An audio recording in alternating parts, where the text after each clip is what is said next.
नमस्कार, करेन्ट न्यूजमा यहाँ हार्दिक स्वागत छ। म प्रकाश गिरी।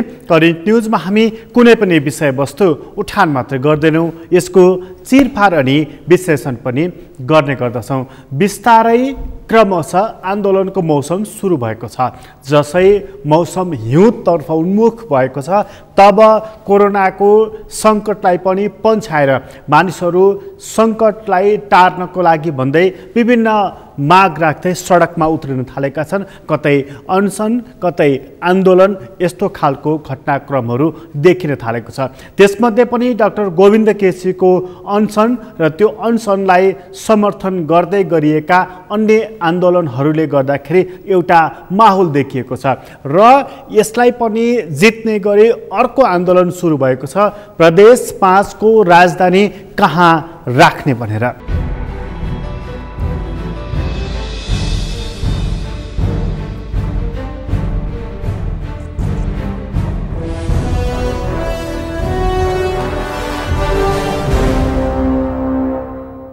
बिस्तारै अनसन र आन्दोलनको माहौलहरू देखिन थालेको छ। अहिलेसम्म कोरोनाको सङ्क्रमण थियो र कोरोनाको सङ्क्रमणको बीचमा राजनीतिक पार्टीहरू, अभियन्ताहरू सडकमा उत्रिनको लागि हिचकिचाइरहेका थिए। छिटपिट रूपमा सानोतिनो सङ्ख्यामा भइरहेका अनसनहरू, आन्दोलनहरू, अभियानहरूले खास आकार लिन सकिरहेका थिएन। तिनीहरू साङ्केतिक आन्दोलनको रूपमा मात्रै सीमित रहेका थिए।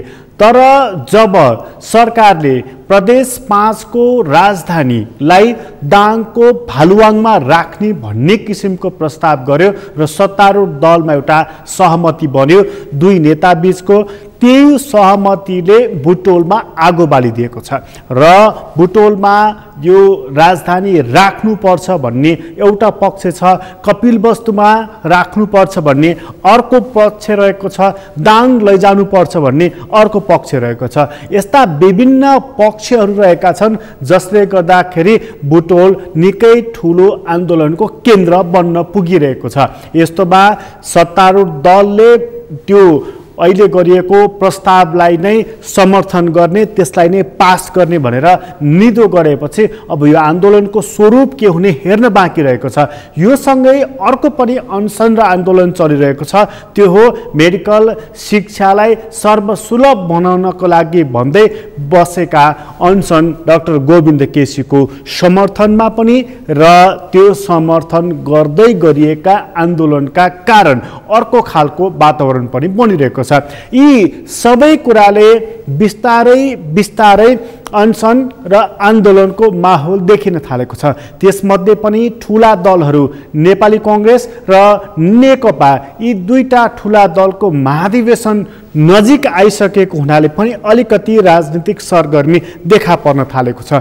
यो आन्दोलन र यो अनसन यिनले के भन्दैछन्, यिनको पेट बोलीमा के कुरा बोलिँदैछ? आजको अङ्कको हाम्रो मूल विषय यो रहनेछ।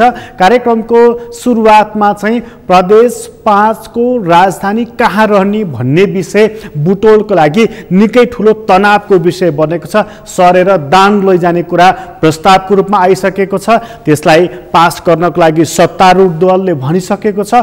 त्यस्तोमा बुटोलमा चाहिँ हङ्गामा भएको छ। कसरी? सुरुवातमा हामी एउटा भिडियो यहाँ प्रस्तुत गर्दैछौँ।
केवल बुटोलमा आन्दोलन मात्र भएको छैन, प्रदेश 5 को राजधानी कहाँ राख्ने भन्ने विषय यो निकै ठुलो विषय बनेको छ। सत्तारूढ दलकै नेताहरूको पनि यसमा फरक खालको मत रहेको छ। विपक्षी दलले यही हो मौका भन्ने किसिमले आन्दोलनको सुरुवात गरेको छ। कतिपय ठाउँमा यसले हिंसात्मक स्वरूप पनि दिएको छ। अनि अर्को ठाउँ कपिलवस्तुमा यसको राजधानी हुनुपर्छ भनेर अनसन सुरु भएको छ। यस्तो खालको माहौल बनेको छ प्रदेश 5 को राजधानीको सन्दर्भलाई लिएर। राजधानी कहाँ राख्ने, किन राख्ने भन्ने कुराको बारेमा एउटा अध्ययन गर्न सकिन्छ। त्यो आवश्यकता र औचित्य पुष्टि भएपछि मात्रै राजधानी राख्ने कुरा अलिकति वैज्ञानिक हुने थियो। तर यहाँ यसले पहिले नै राजनीतिक रङ लिने गरेको छ। यो राजनीतिक रङलाई कसरी वैज्ञानिक बनाउने, कसरी वस्तुवादी बनाउने भन्ने राजनीतिक नेतृत्वको सोचमा निर्भर पर्दछ। तर कुरा यति मात्र रहेको छैन, अर्थात् आन्दोलन र अनसन यसमा मात्र रहेको छैन। मेडिकल शिक्षालाई वैज्ञानिक बनाउनु पर्छ, सर्वसुलभ बनाउनु पर्छ भन्दै डाक्टर गोविन्द केसी अनसन बसिरहेका छन्, जसलाई विपक्षी राजनीतिक दलहरूले ऐक्यबद्धता प्रकट गरेका छन्। र त्यो ऐक्यबद्धता प्रकट गर्दै नेपाली कांग्रेसका प्रवक्ता विश्व प्रकाश शर्माले त्यसप्रति ऐक्यबद्धता जनाएका छन्। माग छिटो पूरा होस् भनेर उनले माग पनि गरेका छन् र उनको बिग्रदो स्वास्थ्य अवस्थाप्रति चिन्ता पनि व्यक्त गरेका छन्।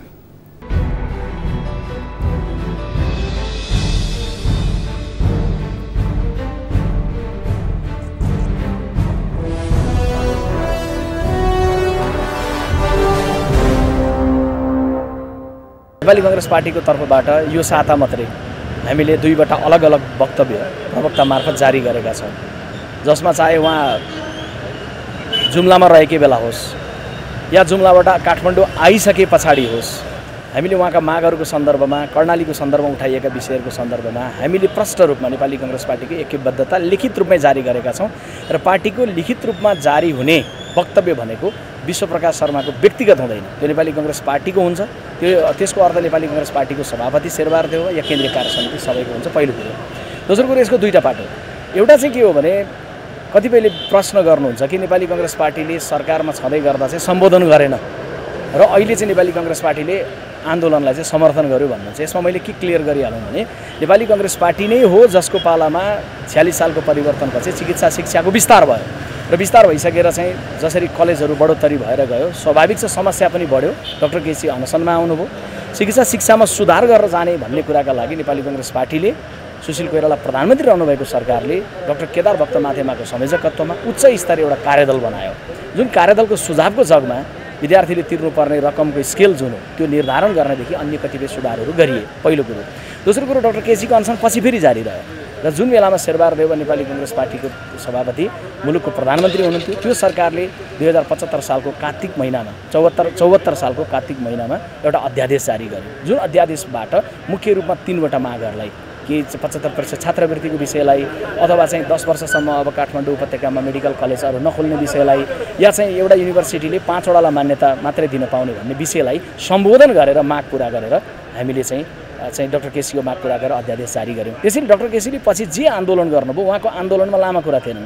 अगाडि जारी गरिएको चाहिँ अध्यादेश हो, अगाडि मसँग गरेको सम्झौता त्यसलाई पालना गर भन्ने थियो र त्यो पालना गर्ने सन्दर्भमा सम्माननीय प्रधानमन्त्री केपी ओलीले पनि 2075 सालको साउन महिनामा उहाँले आफ्नै अग्रसरतामा सम्झौता गराउनुभयो, तर त्यसलाई फेरि मागमा आएर तोड्नुभयो र मागमा आएर संसदबाट जबरजस्त ढङ्गले त्यो सहमति विपरीत अर्को दस्तावेज पारित भयो। त्यसैले वर्तमान सरकारले अघिल्लो सरकारको पालामा पुरा गरिएका मागहरूतर्फ फर्केर अहिले पछिल्लो समय नयाँ मागहरू उहाँले जे राख्नुभएको छ, कोरोनाको सन्दर्भमा होस् या कर्णाली स्वास्थ्य विज्ञान प्रतिष्ठानको सन्दर्भमा होस्, यी मागहरूलाई सुनवाई गर्न जरुरी छ।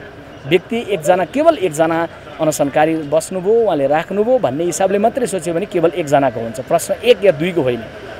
लोकतन्त्रमा 1 लाखले जुलुस निकाले अनि त्यो मागलाई सुन्नुपर्ने भन्ने कुरो हुन्न। लोकतन्त्र भनेको लाखको जुलुस निकाल्ने अधिकार मात्रै होइन।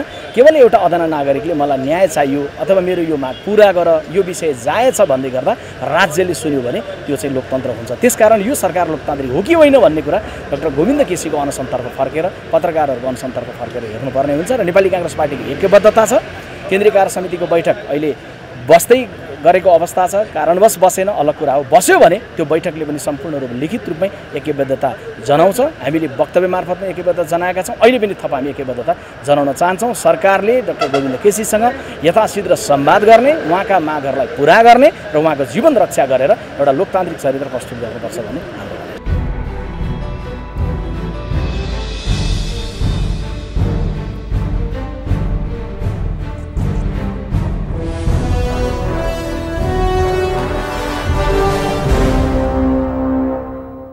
चासो र चिन्ता केवल यी दुईवटा कुरामा मात्र रहेको छैन।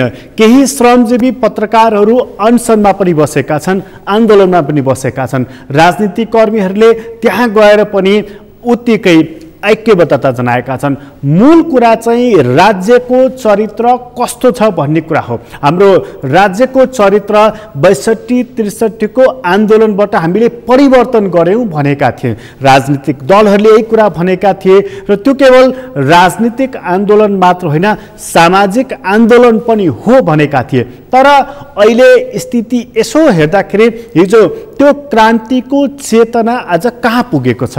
कतै भ्रान्तिमा परिणत भएको छैन?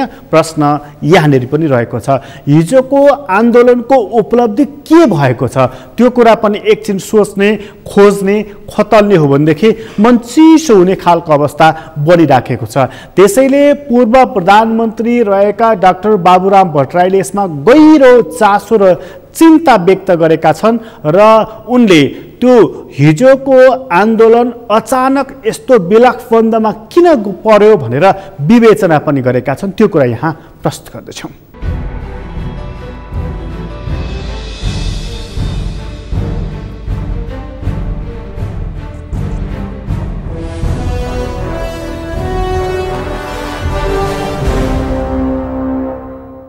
हाम्रो राज्यले जुन खालको गैरजिम्मेवार भूमिका निर्वाह गरिरहेको छ, यस्तो सङ्कटको बेलामा ध्यानता केन्द्रित गर्नुको साटो चुनाव हारेका मान्छेहरूलाई कसरी व्यवस्थापन गर्ने भन्नेमा उनीहरूको बढी समय चाहिँ गएको छ। चाहे पार्टीहरूको चाहिँ बैठकको कुरा गर्नुहोस्, अहिले त हुँदा सर्वोच्च अदालतको समय समेत चुनाव हारेका मान्छेहरूको व्यवस्थापन कसरी गर्ने भन्नेतिर ध्यान पुगेको। मान्छे कसरी भोका मरिरहेका छन् त्यतापट्टि मान्छेको ध्यान गइरहेको छैन। यसले पनि के देखाउँछ भने हाम्रो राज्य प्रणाली डरलाग्दो ढङ्गले चाहिँ एउटा विघटनतिर, पतनतिर गइरहेको छ।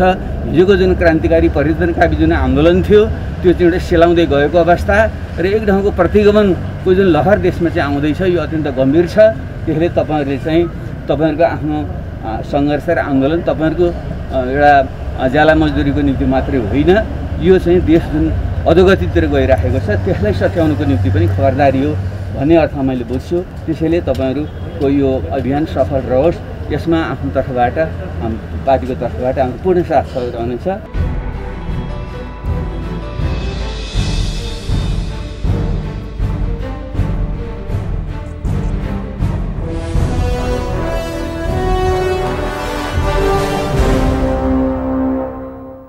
हिजोको आन्दोलन किन विलक्षणतामा पर्यो? हामीले एकछिन सोच्नुपर्ने कुरा यही नै रहेको छ।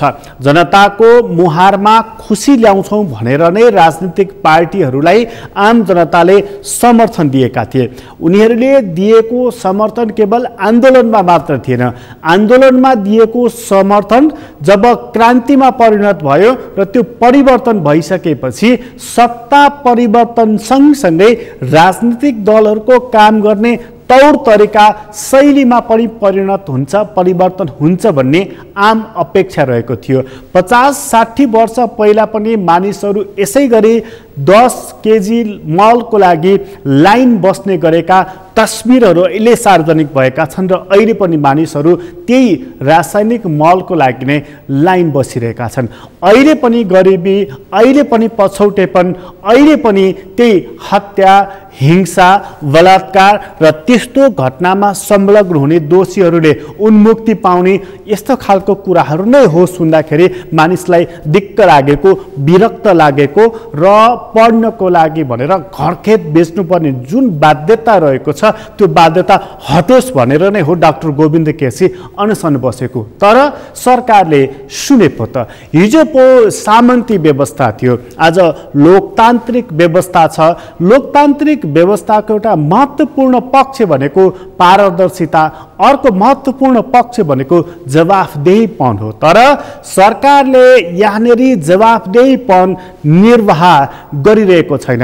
बरु डाक्टर केसीको अनसनलाई समर्थन गर्दै कैयौँ युवा युवतीहरू सडकमा उत्रिएका छन् र उनीहरूले सडकमा उत्रिएर नारा लगाएका छन् माग पुरा गरिदेऊ भनेर।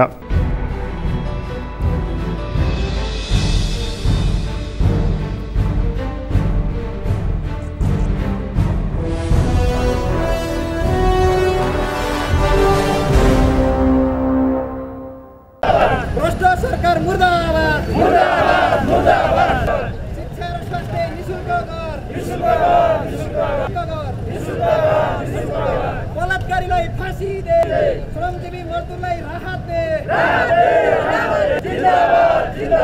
जनता समाजवादी पार्टी नेपाल जिन्दाबाद।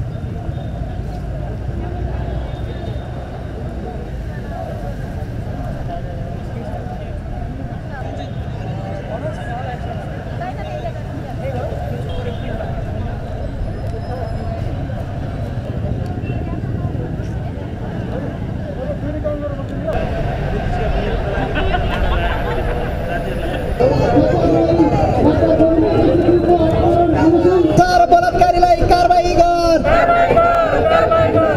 भ्रष्ट सरकार मुर्दाबाद। श्रमजीवी मजदुरलाई राहत, हिंसा र बलात्कारीलाई कारबाही गर। हेर्नुहोस् भन्दै मेरा दुई शब्द यी अन्त्य गर्न चाहन्छु। मैले बोल्ने क्रममा कसैलाई चित्त दुखाएको छ।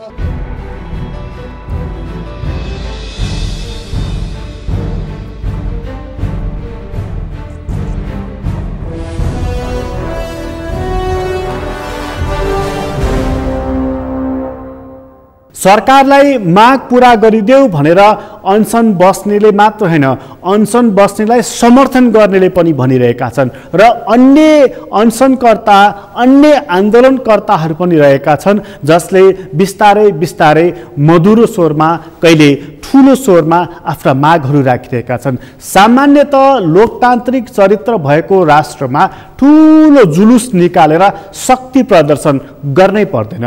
त्यो राष्ट्र, जुन राष्ट्र यदि पारदर्शी छ र जवाफदेही या उत्तरदायी छ भनेदेखि त्यो राष्ट्रमा हरेक नागरिकले मधुरो स्वरमा उठाएको एउटै वचनको पनि कार्यान्वयन हुनुपर्दछ र त्यस्ता मागहरू जायज हुनुपर्दछ र जायज कुरा चाहे जो सुकैले उठा सुन्नु पर्दछ।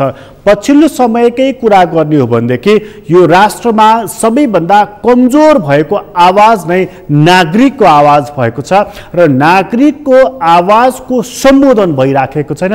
सबैभन्दा विरक्त लाग्ने कुरा चाहिँ यही भएको छ। कम्तीमा पनि सरकारको काम गर्ने तौर तरिकाको बारेमा प्रश्न उठिसकेपछि त्यो प्रश्नको सम्बोधन गर्नुपर्दछ। तपाईहरू कराउँदै गर्नुस्, हामीले सही गरेका छौँ भन्ने भनेको कुनै लोकतान्त्रिक आचरणभित्र पर्दैन, त्यो लोकतान्त्रिक राज्य पनि हुँदैन। यो कुरालाई सरकारले ध्यानपूर्वक हेर्नु पर्दछ। नागरिकको आवाज सुनिँदैन र नागरिकले औल्याएका कमजोरीहरू कम्तीमा पनि सच्याइँदैन भनेदेखि त्यो लोकतान्त्रिक राज्य हुँदैन। हामी कहाँ किन सुनिँदैन आम नागरिकहरूले बोलेका आवाजहरू? हामी कहाँ किन सच्याइँदैन आम नागरिकहरूले औल्याएका गल्ती कमजोरीहरू? यो निकै ठुलो प्रश्न रहेको छ। मानौँ कि हामी सबैसँग प्रश्न छ तर उत्तर छैन। उत्तर दिने व्यवस्था हो लोकतान्त्रिक व्यवस्था। उत्तर किन दिइँदैन र पनि यो कसरी लोकतान्त्रिक व्यवस्था भइरहेको छ, यो निकै ठुलो प्रश्न बनेको छ। त्यसैले अब यो आन्दोलन भएको छ, अनसन भएको छ, अनसनको समर्थनमा प्रदर्शन भएको छ भनेदेखि यसको सुनवाई कसरी हुने, यसको सुनवाई कसरी हुँदैछ, यी कुरा लिएर हामी एकछिनपछि आउनेछौँ। अहिले छोटो विश्राम लिँदैछौँ।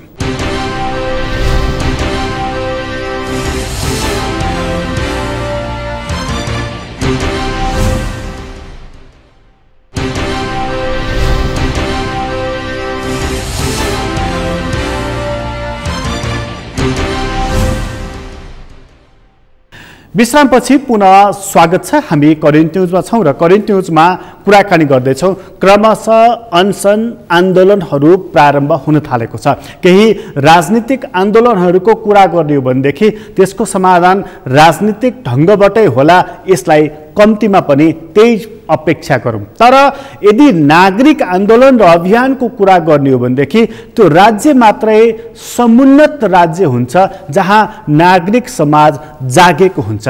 यदि नागरिक समाज सुतेको छ भनेदेखि त्यो राज्य कम्तीमा पनि जाग्न सक्दैन, त्यहाँ मनोमानी हुन्छ। यो कुरालाई हामीले हेक्का राख्नु पर्दछ।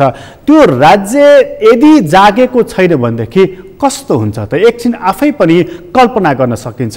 डाक्टर गोविन्द केसी अनसन बसिरहेका छन्।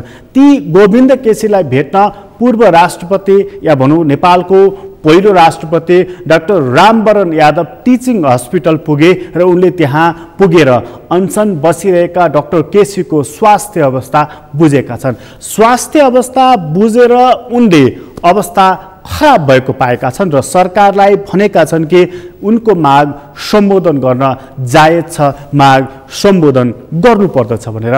एउटा देशको पहिलो राष्ट्रपति जो स्वयंले एउटा नागरिक अभियन्तालाई भेटेर वचन दिएका छन्, बाहिर उभिएर आम जनताको सामुन्नेमा यी माग जायज छन् भनेर भनेका छन् भने उनको आवाज सरकारले सुन्नु पर्छ कि पर्दैन? यदि त्यो आवाज पनि सुनिँदैन भने सरकारले कसको आवाज सुन्छ? एकछिन हामी पूर्व राष्ट्रपतिको भनाइ यहाँ प्रस्तुत गर्दैछौँ।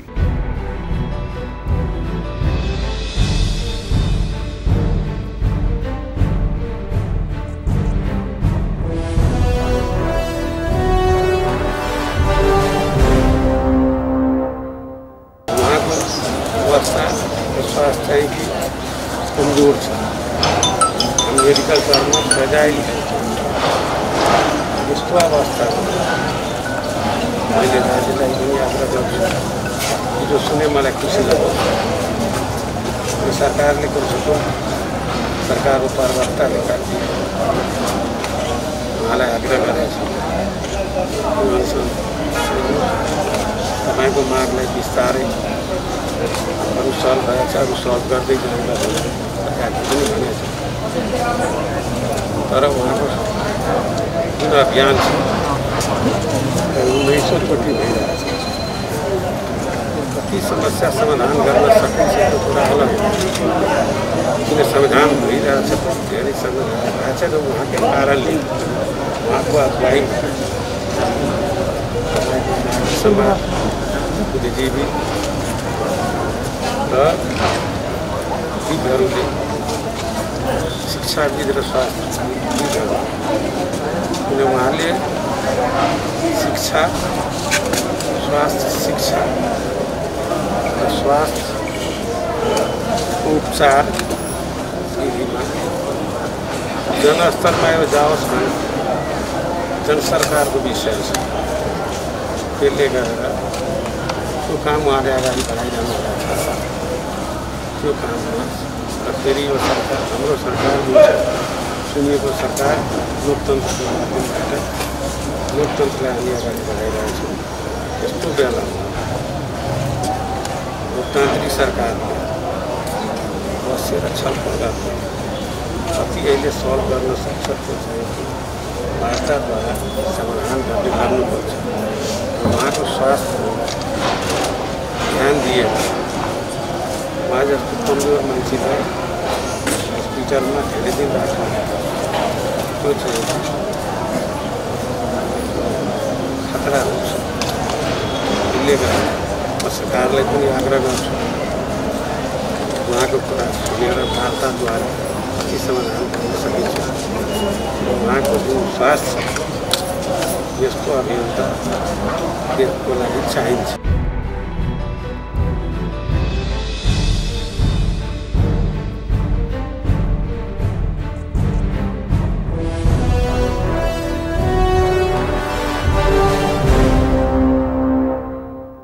पूर्व राष्ट्रपति एउटा प्रतिनिधिमूलक पात्र हुन्। यो देशको राष्ट्राध्यक्ष भएर बसिसकेका व्यक्ति जसले यी अभियन्ताको आवाज चाहिँ सुन्नै पर्छ, यिनले कम्तीमा पनि राम्रो कुराको आवाज उठाएका छन् भनेर भनेका छन् भनेदेखि त्यो आवाजलाई सरकारले मानको मर्दन गर्नु मिल्दैन, कम्तीमा पनि त्यो आवाज सुन्नुपर्ने हुन्छ।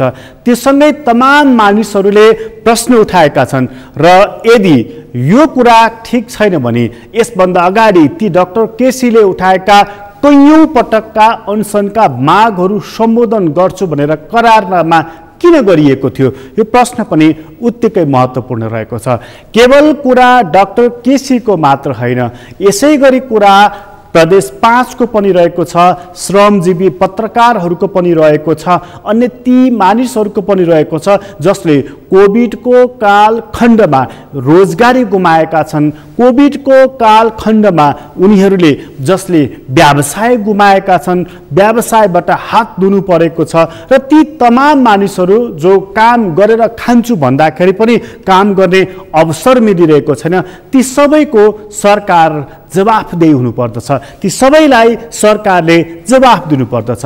तर सरकारले कस्तो जवाफ दिएको छ त? उसले तोकेरै किटेरै एउटा जवाफ दिएको छ डाक्टर केसीको सन्दर्भमा, यो आन्दोलनको मौसम होइन भनेर।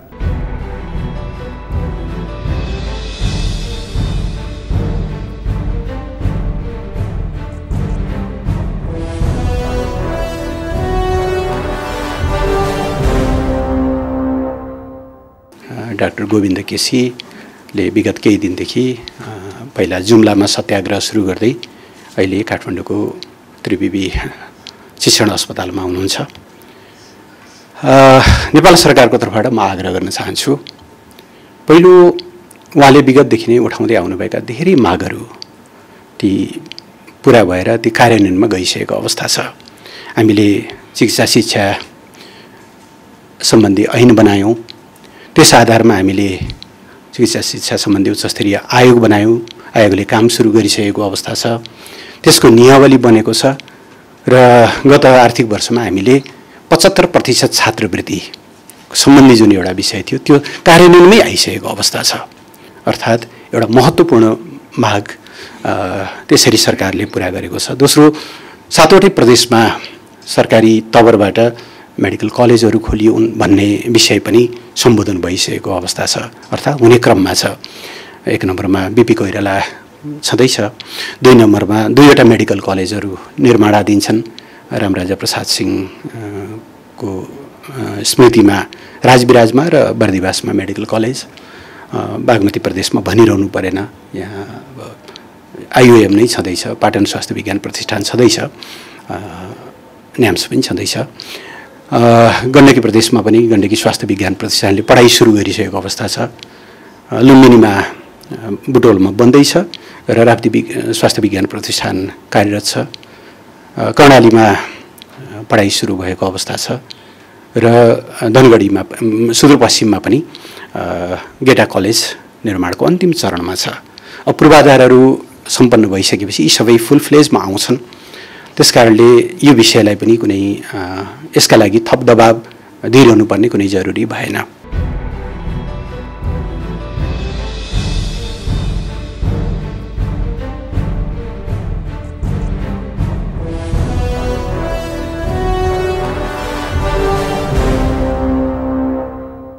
त्यसो हो भनेदेखि आन्दोलन गर्ने मौसम कुन हो? त्यसो हो भनेदेखि आन्दोलन कति बेला गर्ने? यो कुरा सरकारले नै बताइदियोस् न त। यो प्रश्न पनि अब आम नागरिकहरू गरिरहेका छन्। आन्दोलनको पनि मौसम, आन्दोलनको पनि साइत हुन्छ र? यो प्रश्न पनि उत्तिकै महत्त्वपूर्ण बनिरहेको छ। त्यसैले जति बेला यस्ता उच्च छवि भएका निष्कलङ्क मानिसहरूले प्रश्न उठाउँछन् कि यो राज्यमा सही भइरहेको छैन, त्यति बेला सरकारले मागको सम्बोधन गर्नको लागि वार्ता गर्नुपर्छ। कम्तीमा वार्ता त गर्नुपर्छ। वार्ता मिल्ला नमिल्ला, माग जायज होलान् नहोलान्, राज्यको त्यो दायित्व वहन गर्ने क्षमता होला नहोला, त्यो पछिको कुरा हो। तर अहिले वार्ता त गर्न सकिन्छ। वार्ता नै तपाईँ गर्नुहुन्न, मागको सुनवाई नै तपाईँ गर्नुहुन्न भने तपाईँ कसरी लोकतान्त्रिक प्रश्न चाहिँ यसरी गम्भीर रूपमा उठेर आउँदछ। यसरी प्रश्न गम्भीर रूपमा उठेर आइसकेपछि सरकारले सम्बोधन गर्नै पर्ने हुन्छ। यदि सरकारले यस्ता कुराहरू सुन्दैन भने विपक्षी दलले सुनाउने ल्याकत राख्नु पर्दछ। विपक्षी दलले पनि यसमा टाउको कन्याउन थाल्यो भनेदेखि सत्ता पक्ष स्वयं पनि जागरुक हुनु पर्दछ। त्यहाँ विचार समूहहरूले काम गर्नु पर्दछ। विचार समूह भागबण्डाको लागि होइन, विचारको प्रतिस्पर्धाको लागि हो। उनीहरूले त्यस्तो खालको विचारको वाहक बन्नु पर्दछ। तर के हामी कहाँ विपक्षी यसरी रचनात्मक भइरहेको छ? सत्ता पक्षले भोलि म चुनावमा जानुपर्छ, त्यति बेला जनताको कठघरामा उभिनुपर्छ भन्ने कुरालाई हेक्का राखिराखेको छ। यस्ता प्रश्नहरू पनि छन्। यी प्रश्नको उत्तर फेला परेको छैन। सत्तामा रहेको बेलामा जे गर्दा पनि हुन्छ भन्ने मानसिकताले काम गरेको भने त्यो क्षणिक हुन्छ। यो कुरा पनि सम्झिराख्नु पर्दछ। त्यसैले अहिले जसले जहाँ जहाँबाट जसरी अनसन गरिरहेका छन्, आन्दोलन गरिरहेका छन्, माग राखेका छन्, विरोध गरिरहेका छन्, यसलाई हामीले मिहिन ढङ्गले हेर्नुपर्छ र यसको पछाडिको मूल कारण के हो खोज्नुपर्छ, खोतल्नुपर्छ। अन्यथा यस्ता कुराहरू बढ्दै जान्छन्, थपिँदै जान्छन्, जोडिँदै जान्छन् र त्यसले आम मानिसमा निराशा पैदा गरिदिन्छ। निराशाले के गर्छ यो भनिराख्नु पर्ने विषय नै होइन। यो कुरा सरकारलाई भलीभाँति जानकारी छ। करेन्ट न्युज अहिलेलाई यति नै। करेन्ट न्युजबाट म प्रकाश गिरीलाई बिदा दिनुहोस्। सगरमाथा टेलिभिजन हेर्दै गर्नुहोला। नमस्कार।